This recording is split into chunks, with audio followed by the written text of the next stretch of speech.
Kagabi po sa isang tweet na basa ko, bakit kasi dala-dalawa ang Cayetano at Villar sa Senado? Pilipinas forever maghihirap. Again, that's an actual tweet that was posted last night. Again, the question is, sang-ayon po ba kayo na kapag magkapatid ay nakaupo sa magkaparehong posisyon, ay magmomonopolize ito ng kapangyarihan, Mr. Speaker? Mr. Speaker, Your Honor. Localities. But let me focus first on the Senate, for example. Dito po ba sa ating version ngayon na anti-political dynasty na pinag-uusapan, na nakasalang dito sa plenaryo, pinagbabawal po ba ang ganitong pangungopong ng kapangyarihan? Halimbawa, mula sa isang pamilya, magkapatid, mag-ina, mag-ama. Mr. Speaker, ang konteksto po ng katanungan, kung hindi ako po nagkakamali, pasensya na po kung hindi ko po nasagot diretso po ang katanungan natin kagalang-galang na kasamahan, kung sa Senado ba ito. In most cases, Mr. Speaker, minsan magkakaiba po yung plataforma at advokasya ng bawat isa sa ngayon, Mr. Speaker. It does not necessarily mean that since they are part of a legislative branch, they can automatically also reflect the same advocacy. Minsan po, sa mga nakikita po natin na trend ng botohan, nagkakaiba-iba po sila. So be that as it may, Madam Speaker, Mrs. Speaker, Your Honor, rather, ito pong sa Kongreso, ibig sabihin sa Senado at saka sa House of Representatives, ay ang ating trabaho naman po dito is legislation.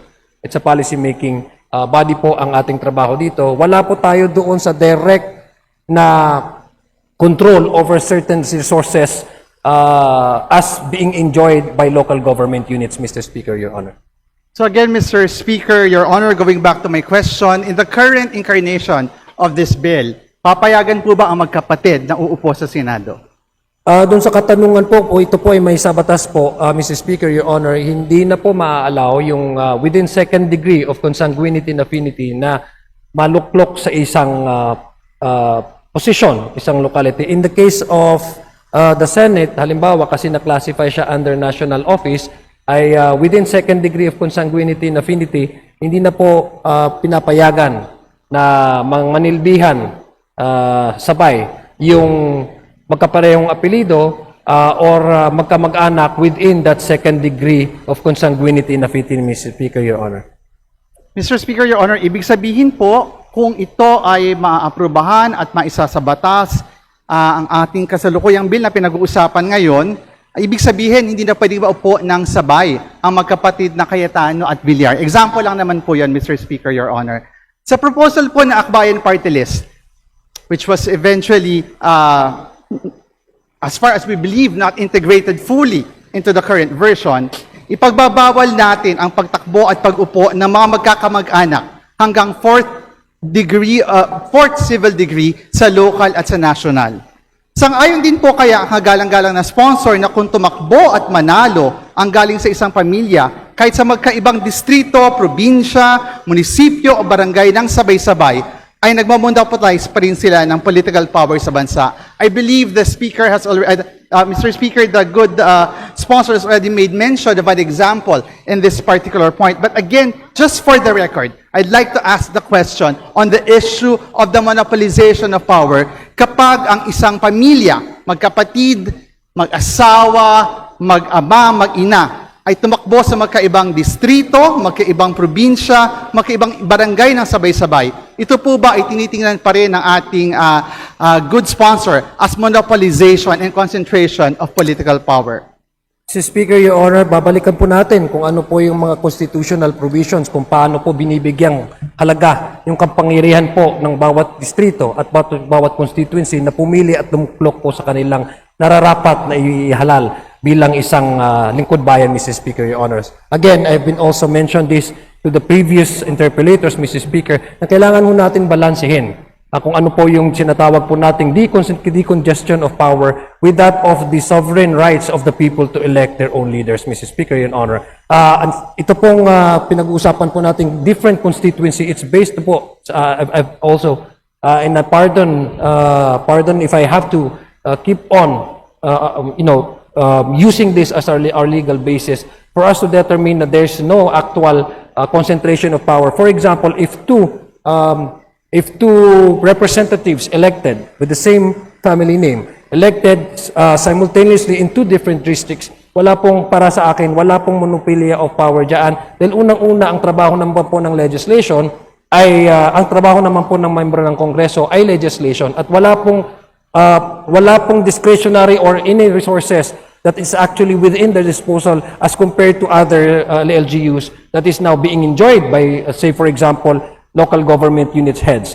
Ang sa atin po, nakikita naman po natin, may mga magkakamag-anak po dito sa Kongreso, pero magkakaiba po ang kanilang pananaw sa buhay. Minsan, ang kanilang boto po sa isang piece of legislation ay hindi po magkakapare-pareho. Mr. Speaker, Your Honor. And this is a legislative decision-making body. One or two members cannot entirely affect the outcome of the collective wisdom and collective decision of the entire institution, Mr. Speaker, Your Honor. Mr. Speaker, Your Honor, one or two members cannot affect the collective wisdom or decision of a legislative body. Hindi po yan na nakita natin sa Senado nito mga nakarang araw. It just took one or two members of political dynasty to alter the course of history. Just put that on the record, Mr. Speaker. Siguro po, mukhang hindi talaga tayo magkakasundo dito sa reading natin into what we mean by concentration of power. Kaya let me proceed to my next question about the consequences. Ano po kaya ang consequence kapag ang isang bayan ay hawak ng iisang pamilya lamang? Halimbawa, si mayor, tito niya ang vice mayor kasi that's third degree, hindi covered ng kasalukuyang bill that we are deliberating on. At yung mga konsehal naman, pinsan niya sa fourth degree. Parang ang lalabas po, family group chat ang kanilang meeting sa konseho, di po ba? Yes, Mr. Speaker, but as to the degree of consanguinity, again, we always go back to the decision. I mean, so we always go back to the previous committee hearings that we conducted, Mr. Speaker, Your Honor. The reason why we're settling this on second degree of consanguinity and affinity, it's because it would be easier, Mr. Speaker, Your Honor. It would have been then be easier for the COMELEC to actually assess and actually review lineage and affiliations between and among individuals who are actually running or seeking an elective office, Mr. Speaker, Your Honor. As to whether or not there will be a ban on the certain degree of consanguinity, again, we always remind our colleagues, Mr. Speaker, and Your Honor, that in the case of the 1987 Constitution, Mr. Speaker, in fact, it was admitted, Mr. Speaker, Your Honor, by the framers of the Constitution that the original draft and proposal is actually to limit it to say first degree lang po, hindi second degree.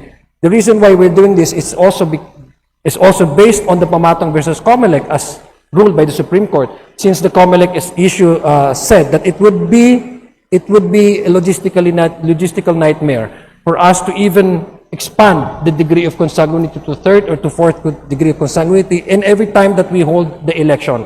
And the Pamatong and versus COMELEC ruling of the Supreme Court, logistics is actually one of the basis for COMELEC to consider para po ma-ensure natin na may orderly, may efficient, at may safe na election po. Mr. Speaker, Your Honor. And that is why, Mr. Speaker, Your Honor, we are limiting this to the second degree of consanguinity and affinity, Mr. Speaker, Your Honor.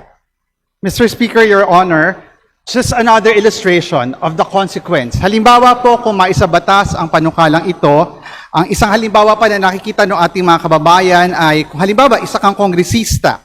Tapos, yung tito mo naman ay congressman din sa kabilang distrito. Tapos, may isa ka pang tito naman na congressman naman sa kabilang probinsya. Parang ang lalabas po kung kanina, family group chat yung konseho, ito naman pong sa kongreso, maaring ang lumabas ay maging family reunion ang ating pong assembleya. Given po na maaari pang magkaroon ng party list naman na kinatawan mula sa inyong pamilya. But that's for another discussion, Mr. Speaker, Your Honor. Let me go to my last question. Kasi po, laging pinag-uusapan at isang source ng tension sa marami pong usapan dito sa usapin ng anti-political dynasty, yung usapin po ng degree of consanguinity at affinity. Nagtataka lamang po ako kasi yes po ang sagot nyo doon sa tanong ko kanina about the Senate, kung saan bawal yung magkapatid. Bakit po hindi pa natin i-extend ang anti-political dynasty bill sa third, fourth degree sa magkaibang distrito at sa local at sa national ng magkasabay? Again, Mr. Speaker, the way it was structured our government and based on district direct representation per district, per constituency, Mr. Speaker, each district has its own specific constituency, each district has its own unique needs and unique concerns, Mr. Speaker, Your Honor. And yung pag-alaw po ng ating pag-alaw po na tumakbo. Kasi kailangan dalawa po yan eh. Running does not necessarily mean winning an office. Running does not necessarily equate to occupying an office. Kaya nga po, parati po nating sinasabi sa ating mga kagalang-galang na kasamahan, kailangan ho natin talaga balansin itong prohibition with the right to suffrage because we are a republican state and democracy, Mrs. Speaker, Your Honor, resides within the will of the people. So sila po yung namimili. In fact, Mrs. Speaker, Your Honor, marami pong cases wherein political dynasty have already been outvoted, Mrs. Speaker, Your Honor. So ibig sabihin, we need to balance it out between the intention of the Constitution, which is to regulate political dynasty in order to decongest the monopoly, decongest power, or avoid the buildup of power, and as well as to caution us, Mrs. Speaker, Your Honor, of balancing it out with the right to suffrage. Because if we actually do something that would, trample down the preferential right, which according to many international treaties, the right to suffrage is actually a preferential right. It's the foundation of a republican state. So we need to balance it out. Since our government is designed per constituency, Mrs. Speaker, Your Honor, as also very much well reflected in our local government code, Mrs. Speaker, Your Honor, talagang babalansihin po natin yon. Inaalaw po natin na tumakbo, pero hindi po nangangahulugan na kahit tumatakbo ito is automatic mananalo. Kaya yun po lang gusto nating i-explain sa ating mga kababayan that running, seeking an office, which is actually a primordial right because the right to elect and the right to vote and to be voted upon cannot be appreciated separately. It has to be appreciated as a whole, Mrs. Speaker, Your Honor. And so that right must also be protected and must also be balanced with the intention of the Constitution, which is to decongest the monopoly of power that may be exercised or enjoyed by a certain family within a specific locality, Mrs. Speaker, Your Honor. Mr. Speaker, Your Honor, I'd like to go back to the prior point on the issue of concentration of power. And I'd like to end this exchange with a good sponsor, again, by reminding us of what Commissioner Vicente Foss said during the deliberations.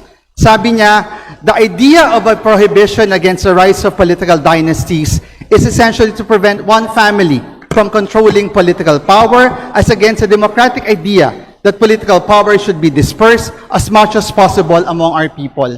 Kami po sa Akbayan, hindi namin nakikita na itong current version will measure up to these ideals mentioned by the good Commissioner Foss. And Mr. Speaker, Your Honor, if I may, just for a closing manifestation, tandaan po natin, ito man nangyari itong nakaraang linggo, lalong-lalo na yung nangyari sa Senado, kung walang political dynasties, di sana naiwasan ang Senate primetime bida. Lahat po yan, may elements ng drama, betrayal, action. Ang starring mga pamilya nagkakampihan para sa posisyon as lead characters. Imbes na napilitan ng buong bansa na manood ng teleserye live action sa Senate last week, natalakay sana ng Senado ang mga mahalagang panukalang batas na mas kinakailangan ngayon ng mga Pilipino. Mr. Speaker, nagiging volatile ang isang democratic institution kagaya ng Senado kung nakabase ang rigidon ng kapangyarihan sa iilang apelyido lamang. Hindi sa tunggalian ng prinsipyo, hindi sa integridad ng mga politiko, at mas lalong hindi sa kapakanan ng taong bayan. And after this process, Mr. Speaker, sigurado po ako, kung ito man ang pumasang panukalang batas, our people will still yearn for a real and truly meaningful anti-political dynasty legislation. Thank you very much, Mr. Speaker, ginoong sponsor.